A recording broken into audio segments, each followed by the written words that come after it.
Oh, hello, nurse. Oh, my goodness. I'd forgotten it was your day to visit. Is it really Wednesday already? Come in, have a seat. Can I get you some coffee? Of course, I forgot. You always say no. As you can see, I've lost track of what day it is. But honestly, that's just fine by me. Life has been so much livelier since you took me off that awful medication. Oh, you know I hated this stuff. It helped with my faculties, sure, but it took all the zip right out of me. A life you can't live just ain't worth living. That's what my daddy used to say when he was my age, and by God, that man was wise. But my, isn't it lucky I'm home just now to receive you? I went out this morning, you know, all by myself too. First time in months. I was just so full of energy and pep that I decided to go to the supermarket and see what was on sale. I was wandering around, looking over the fruits and vegetables, when I suddenly spied the most remarkable looking tomato plant, just sitting there in someone's cart. I knew it was a tomato plant because it had a big, juicy pink tomato sitting right at the top. Seeing that delicious tomato made me think of something my grandson was telling me about recently. Apparently, some fellow on the internet's figured out you can cook a tomato and rice in one of those rice cookers, all at the same time. He says it makes its own sauce, almost. Well, that thought was making me so hungry. I nearly started drooling right there in the store. I remembered I had rice at home, and my grandson had given me one of those rice cookers a while back. Finding such a nice tomato was a sure sign that I should try that recipe, especially now that I've been feeling so much better.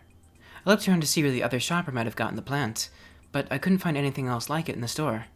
I tried to content myself with the tomatoes they had in the bin, but none were quite as good looking as the one that sat atop of that plant.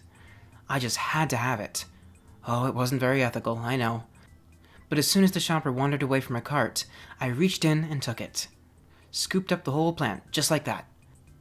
It was clearly the last one the store had. I couldn't just let someone else take it.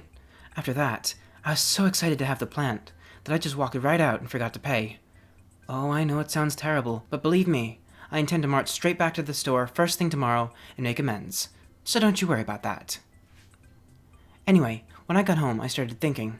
I figured the tomato was pink because it wasn't quite ripe yet, so I put it by my sunniest window, hoping it would ripen in time for dinner. But wouldn't you know it, not a moment later, I heard such a terrible noise. It nearly scared the life out of me. I poked my head in to check on the plant. The tomato on top had turned a bright red. The sound I heard must have been its alarm or something, telling me that it was ripe. It's amazing what they can do with technology now. They can put a man in the moon and alarms in tomato plants. I was delighted, of course, because this meant I could fix it for lunch, instead of having to wait for dinner. I picked up the plant and the alarm got louder. It was so loud, it was making the plant shake and move. I could barely hold on to it, as I carried it over to my kitchen counter. Took a few good hard whacks with my skillet to get it to stop. Of course, I made sure not to hit the tomato. That would have been a terrible waste.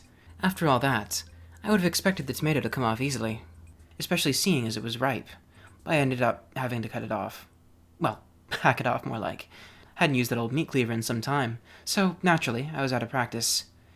This arm will probably be sore tomorrow.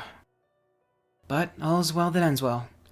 So I threw the tomato and some rice in my cooker, cleaned up all the juice I'd spilled. It was just about to make myself a nice cup of tea when you rang the bell. I bet you can smell it cooking now. Well, sure, you can go have a look in the cooker. Just don't leave the lid off for too long.